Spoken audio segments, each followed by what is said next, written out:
Hello Radha स्वामी family, कैसे हैं आप सब। उम्मीद करती हूँ आप ठीक होंगे। चैनल को लाइक करें, सब्सक्राइब करें और कमेंट करें। राधा स्वामी जी राधा स्वामी जी राधा स्वामी जी। आज का सत्संग बहुत खास रहने वाला है। जैसे हमारा भोजन से पेट भरता है, वैसे ही सिमरन से भी पेट भरना सीख ले तो हमारी ज़िंदगी सुधर सकती है। तो आज का सत्संग बड़ा खास रहने वाला है, आप पूरा ज़रूर देखें। मंजिल तक पहुंचना है हमें, और मंजिल तक पहुंचता परमार्थ का रास्ता है, केवल परमार्थ का रास्ता है, यानी सेवा, सच्चाई और आत्मा का कल्याण मार्ग है। विचारों से नहीं, कर्मों से तय होता है। आत्मा कल्याण का मार्ग विचारों से नहीं, कर्मों से तय होता है। जब हम किसी को दुखी को दिलासा देते हैं, या जब हम बिना किसी स्वार्थ के मदद का हाथ बढ़ाते हैं, तभी सच्चा परमार्थ होता है। सोचते रहिए, लेकिन उससे भी ज़्यादा करते रहिए, क्योंकि जब कर्म पवित्र हों तो परमात्मा खुद रास्ता बना देता है। करने पर विश्वास रखो और सोचें। सोच अपने आप शुद्ध हो जाती है, सोच अपने आप शुद्ध हो जाएगी तो परमार्थ की उन्नति निश्चित होती है।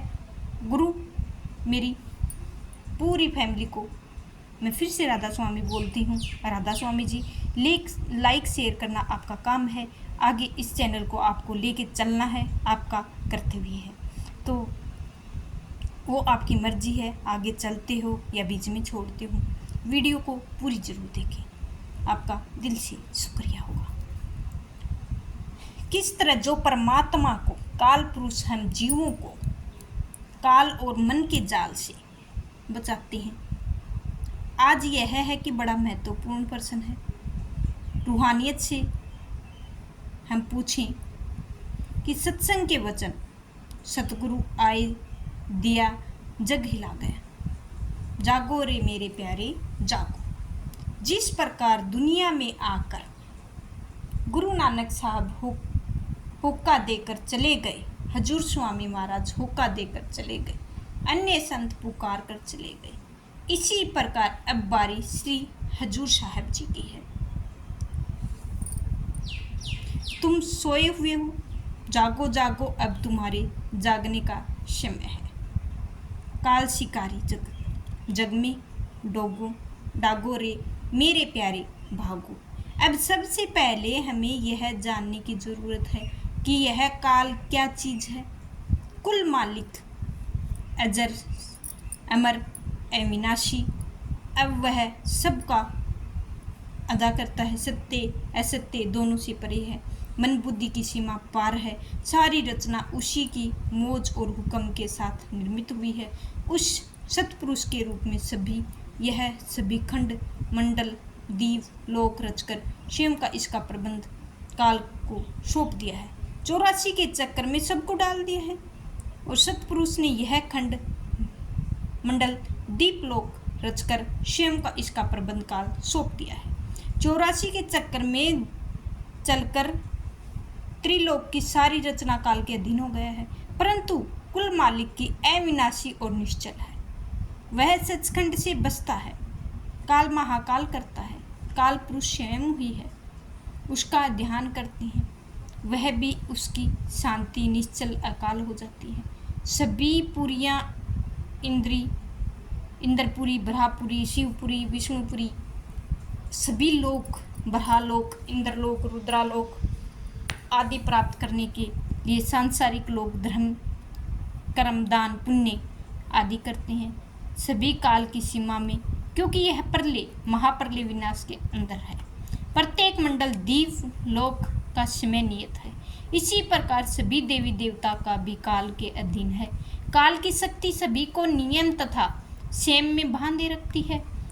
गुरुणी में काल का यम काल कहकर भी वर्णन किया गया है। यह किसी को भी अपने दायरे से बाहर नहीं आने देती है। काल आत्मा का सूजन करता नहीं, बल्कि काल आत्मा को बना सकती है, विनाश को नष्ट कर सकती है। शरीर उसकी रचना और आत्मा को केवल शरीर के कैद में बंद कर सकता है। आत्मा को शरीर में कैद रखने के लिए काल को अपना परिंदा मन शरीर के साथ लगाया हुआ है। मन काल बलवान एजेंट है।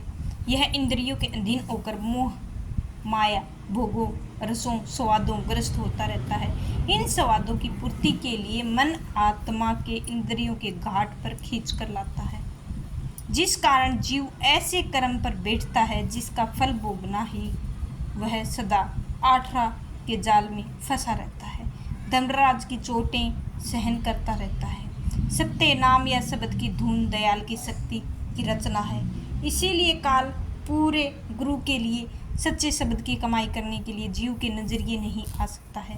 पूरे गुरु का विषय शब्द या नाम की कमाई करके लोक परलोक दोनों के कालों को प्रभाव से बचा सकता है। जीव नामधारी सवार होकर मन माया के मंडलों को पार करके समर हो जाता है। सदा के लिए काल के द्वारा बनाए गए जन्म मरण के चक्कर से छुटकारा भी पा सकता है। जब हमारी आत्मा अंदर सिमटती है तो दाहिनी ओर सतगुरु का स्थान और बाहिनी ओर काल का बैठा हुआ है, जिसको नाम नहीं मिला हुआ है। जब वह मरकर अंदर जाते हैं, आगे बाई ओर काल है और उसने मुख की ओर खोला हुआ है। जूहों खा जाता है वहाँ दुख होता है। अपनी अगली कड़ी में फरमाया है, साहिब समझा रहे हैं कि स्वरूप तेरे घट में बसता झाको रे मेरे प्यारे झाको। तेरी दाहिनी ओर सतगुरु खड़ा। सतगुरु ने जिन जीवों को नाम दिया हुआ है उनको काल के हवाले होने नहीं देता। यदि तुम्हारा सतगुरु के दिए हुए शब्द के साथ प्यारे तो तुम्हारी मौत के समय सतगुरु आएगा, क्योंकि जहाँ आशा वहाँ ताशा वहाँ बासा। तो हमारे पड़ोस में एक कबूतरबाज था। जब उसने मरने लगा तो कहने लगा, यह दिना आ गया है, वह दिना आ गया है, वह सब्जा आ गया है, वह फला आ गया है, वह फलाना आ गया। इसी प्रकार हमारे परिचितों के एक घूस लेने वाला हकीम जो उसकी डिग्री देने का हुक्म था, मौत के समय कहता है कि डिग्री खारिज। सो यदि बेटियों के साथ प्रेम है, मौत के समय बेटी बेटे सामने आएंगे। यदि गुरु प्रेम है तो मौत के समय गुरु आएगा। सतगुरु नाम देते हैं, शिष्य के अंदर बैठ जाते हैं और उनकी मुनासिफ संभाल लेते हैं। शिष्य को क्या पता सतगुरु क्या संभाल करता है। वह तो अंधा आया है और अंधा चला जाता है।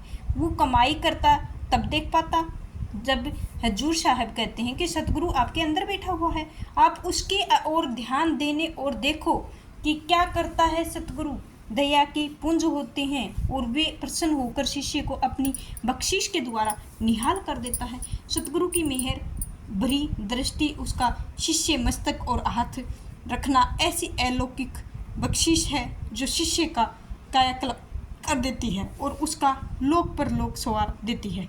बिरले भाग्य जीवों के हाथे सतगुरु अपना हाथ रखता है। सतगुरु की यह बख्शिश चारों कूटों शिष्य की ओर सहायता करती है। सारा जगत ऐसे शिष्य के पांव झुकाता है और खंड ब्रह्मांड में उसका नमस्कार करता है। सतगुरु की पवित्र बख्शिश के साथ शिष्य अनेक पापों का नाश हो जाता है, होमे मिट जाता है, इसका पर्दा खुल जाता है, उसके अंदर नाम की गुप्त अमृत सरोवर प्रकट हो जाता है। गुरु की बख्शिश शिष्य की सभी चिंताएं तृष्णाएं देता है, काल के रूप में मिलावा कर देता है, उसके महा आनंद चिंतन स्त्रोत प्रकट कर देता है। मान मणि तज गुरु अर्चन लागे रे प्यारे लागो। अब गुरु साहब समझा रहे हैं कि बिना गुरु के हमारे साथ जाने वाला कोई नहीं है। यह जीव दुनिया की प्रेम नहीं छोड़ता है, इसको चाहिए कि अभिमान छोड़ दे, दुनिया को प्यार छोड़ दे, गुरु के चरणों के साथ प्यार रखें। परंतु आदमी में अहंकार आ जाता है, जीव स्वयं को परमेश्वर से अलग समझने लगता है, अपना अलग व्यक्तित्व कायम करने का प्रयत्न करता है। अहंकार में के कारण जीव परमेश्वर के हुक्म के अनुसार जगत में आचरण करने के स्थान पर अपना हुक्म चलाने लगता है। होम्य और अहंकार में अंतर है। अहंकार का भाव स्वयं को बड़ा समझता है और होम्य का भाव स्वयं से अलग समझता है। वास्तव में तो यह काम क्रोध लोभ मोह माया अहंकार सबका मूल कारण है। सारा जगत हो ग्रस्त दिन रात मेरी मेरी में लगा रहता है। अज्ञानी लोगों को सभी कर्मों के वश में होते रहते हैं। होम के जीवे की रचना के साथ साथ बंद कर बहुत ही शक्ति और बंधन में बंधे रहते हैं। हुक्म बूझने के शब्द को पहचानने में असमर्थ हो सकते हैं। वह संसार में अहम मुखी कर्मों में जाते हैं और इन कर्मों का फल भोगने के लिए सदा के लिए जन्म मरण के दुखों में फंसे रहते हैं। दीर्घ रोग, परंतु इस शब्द रूपी दारू भी परमेश्वर के जीव अपने अंदर रखा हुआ है। जब जीव काल पुरुष की दया के साथ गुरु के शब्द की कमाई करता है तो वह स्वयं को उस कर्ता के हुक्म के अधीन कर देता है। शब्द वह हुक्म हौम्य और विरोधी है। नाम की कमाई करने का, परमेश्वर की रजा में राजी रहने का हौम्य बीमारी दूर हो जाती है। जीव कुल मालिक के साथ मिलाप करता है और सदैव समर्थ हो जाता है। मनमूर्खता का त्याग और मूर्मत के प्रवेश में असली दवा है। कबीर साहब के समय का जिक्र है कि वीर सिंह काशी का राजा उनका सेवक था। जब कभी कबीर साहब उसके पास जाते थे तो वो सिंहासन छोड़कर कबीर साहब के तख्त पर बैठता था। एक बार जबकि होली के दिन था, कबीर साहब ने एक और तो रविदास को ले लिया, दूसरी ओर एक वेश्या को ले लिया। उसका नाम जाप कर और मगन हो चुकी थी। गंगा जल की 2 बोतलें में रंग भरकर दोनों हाथों में पकड़ ली। शब्द पढ़ते हुए गली बाजार होते हुए राजा के दरबार की ओर चल पड़ी। कबीर साहब का ख्याल आया कि राजा इतना प्रेम करता है, देखना चाहिए कि प्रेम कैसा है। यह नज़ारा देखकर पंडित भी उसके पीछे पीछे आ गए। अन्य लोग भी पीछे चले गए। कोई ताना मार रहा था, कोई मजाक उड़ा रहा था, कोई कहता था कि कुछ, किंतु बड़े प्रेम प्यार से चले जाते थे। वीर सिंह दरबार के पास पहुंचे तो उसने लोगों से पूछा कि यह कैसा शोर है। लोगों ने कहा कि कबीर साहब शराबी हो गए हैं। उसके साथ एक शिव्या है और दूसरी ओर चमार रविदास है। 2 हाथों में शराब की बोतलें हैं। अंत में कबीर साहब इसी प्रकार दरबार में पहुंच गए। राजा मन डोल गया, सिंहासन से नहीं उठा।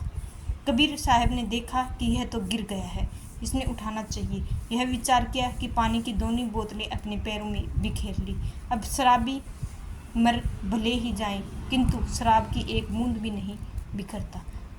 दूसरा, यह बोतल बिखेरने की शराब की जरा भी बदबू नहीं आई। वीर सिंह के शक हो गया, कहने लगे ये क्या है। रविदास जी ने कहा कि तुम अंधे हो, देखते नहीं हो, जगन्नाथ के मंदिर में आग लगी हुई है। कबीर साहब आग में बुझा रहे थे और इसी के बाद कबीर साहब अपने साथियों सहित वापस चले गए। वीर सिंह ने खोज करवानी चाही। उसने उसी समय टाइम वक्त नोट कर लिया। रात की सडनी में सवार होकर सुल्तान लोदी के पास गया, उसका सारा हाल सुनाया और उसने उत्तर दिया कि उसी समय जगन्नाथ मंदिर में आग लग गई थी। कबीर साहब उसे बुझा रहे थे। फिर वीर सिंह पछताए कि किंतु समय का अवसर ना संभल सका। इसी प्रकार जब ऐसा समय आता है तो हम भी नहीं संभाल पाते हैं, बल्कि अपनी पोजीशन, अपनी बाहरी शान संभालते हैं। जगत भाव भोगन की आशा त्यागों से मरे प्यारे तागो। अब कहते हैं कि देखो प्यारी, दुनिया के रिश्तेदारों ने तुम्हारे साथ नहीं जाना है, इसीलिए तुम इनका प्रेम छोड़ दो, शब्द को पकड़ो और गुरु के से प्रेम करो। अब बात यह है कि ग्रंथ शास्त्र माया की व्याख्या से भरे पड़े हैं। संतों महात्माओं ने माया को ऐसी जबरदस्त शक्ति माना है तो वास्तविकता को ढक लेती है। जीवन को रचनहार स्थान, रचना मुंह में फंसाया हुआ पदार्थों को सुंदरता के जाल में बांधकर जीव उसके स्रोत परमेश्वर तथा निज घर का सत्सगण को दूर रखना माया की चतुराई पूर्ण कार्य। इसका बाहरला व्यवहार मीठा स्वादिष्ट है, परंतु आंतरिक प्रभाव विष भरा हुआ है। परंतु गुरुमुख इसको ठोकनी या सांपनी या नागनी खांड में लपेटा जहर आदि कहा गया है। यह ऐसी मरग तृष्णा है जिसमें जीव आफ आफ करके मर जाता है।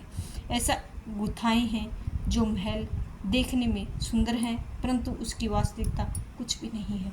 ऐसा जादू भरा हुआ है प्रभाव है जो झूठे, नाशवान और दुखपूर्ण जगत वास्तविकता अमर और सुखदायी होने में भ्रम उत्पन्न करती है। सच्चे अमर सुखों के सागर परमेश्वर की ओर ध्यान नहीं जाने देती है। गुरु साहब बार बार जीव अपनी खतरनाक चतुराई के साधन में सावधान करते हैं, परंतु मनमुख अज्ञानी लोग माया पुजारी या दास हैं। गुरुख लोगों माया की दासी बना लेते हैं। माया के पदार्थों के मोह में नहीं फंसने बल्कि परमेश्वर की प्राप्ति करना है, इसका प्रयोग करना है। तीनों गुणों को पार करके माया का प्रभाव मुक्त हो जाना है। अपने सेवकों को भी ऐसी ही युक्ति सिखाते रहना है।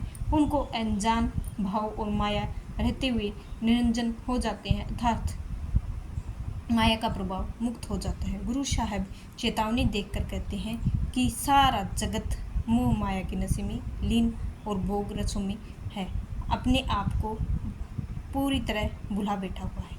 तो ऐसे ही हमको सतगुरु को याद करते रहना है और ऐसे ही हमको आगे बढ़ना है। मोह माया को छोड़ देना है, हमारे सिर्फ राधा स्वामी के चरणों में रहना है, उन्हीं की रजा में रहना है। और आज का सत्संग कितना अच्छा लगा ज़रूर बताएं और चैनल को लाइक शेयर सब्सक्राइब करें। आपका दिल से शुक्रिया होगा राधा स्वामी जी।